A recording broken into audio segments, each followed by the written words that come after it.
अकेले हैं तो क्या गम है। रजनी को पता नहीं था कि जिस पढ़ाई की बातों को वो बचपन में छोड़ आई है, वही बातें दोबारा से उसकी ज़िंदगी में एक मीठी सी हलचल लेकर आएंगी। शुभम और विभा दोनों ही बचपन से रजनी के बिना अकेले कभी नहीं रहे। रजनी जब भी मायके जाती थी तो भी वो दोनों को साथ ही ले जाती थी। करण रजनी के पति एक बिजनेस के मालिक थे। उन्हें काम के सिलसिले में अक्सर बाहर जाना पड़ता था और ऐसे में रजनी सब कुछ अकेले ही संभालती थी। तो कभी नौकरी के बारे में नहीं सोचा और परिवार बहुत संपन्न था, तो पैसे की भी कोई ज़रूरत नहीं पड़ी। एक आध बार अगर बात की भी हो तो करण ने कहा कि क्या कमी है तुम्हें जो नौकरी करनी है। सब कुछ तो है हमारे पास, बस तुम बच्चों की परवरिश अच्छे से कर दो, यही ज़रूरी है। रजनी को भी लगा कि हाँ, ठीक ही वो कह रहे हैं। अगर मैं और करण दोनों ही काम में व्यस्त हो जाएंगे तो बच्चों को कौन देखेगा। रजनी ने बहुत अच्छे से बच्चों को पाला पोसा और बहुत ही अच्छे संस्कार दिए। सभी रजनी की बहुत तारीफ़ किया करते थे कि कैसे उसने अकेले ही सब कुछ इतने अच्छे से संभाल लिया है, और बच्चों को भी अपनी मम्मी पर बहुत गर्व था। धीरे धीरे बच्चे बड़े होने लगे और अपने फैसले खुद लेने लगे। अब उन्हें हर पल हर चीज़ के लिए रजनी की ज़रूरत नहीं पड़ती थी। पहले स्कूल जाना हो तो रजनी, नई डिश खानी हो तो रजनी, हर चीज़ के लिए रजनी 24/7 तैयार रहती थी। अब जब बच्चे थोड़े और बड़े हुए तो उन्हें पढ़ाई और अपने करियर के सिलसिले में बाहर जाना पड़ा।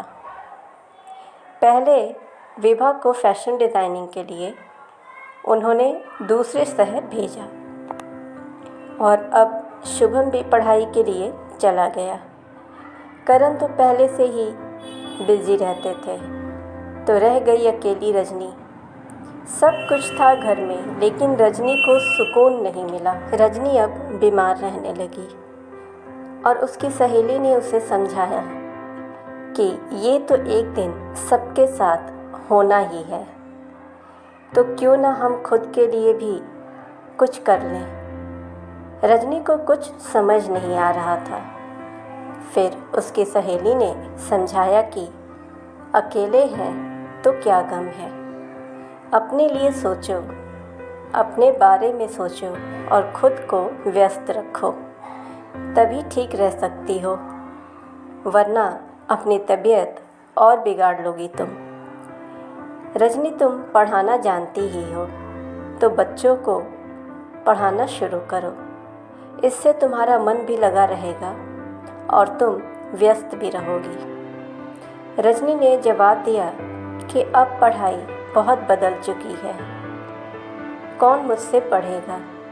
आजकल बच्चे बहुत स्मार्ट हो गए हैं और मैं उन्हें नहीं पढ़ा सकती। फिर वो बोली, अरे तुम छोटे बच्चों को पढ़ाना शुरू करो, वो तुमसे ज़रूर पढ़ेंगे, क्योंकि तुम बच्चों के साथ जल्दी घुल मिल जाती हो और बच्चों को यही चाहिए।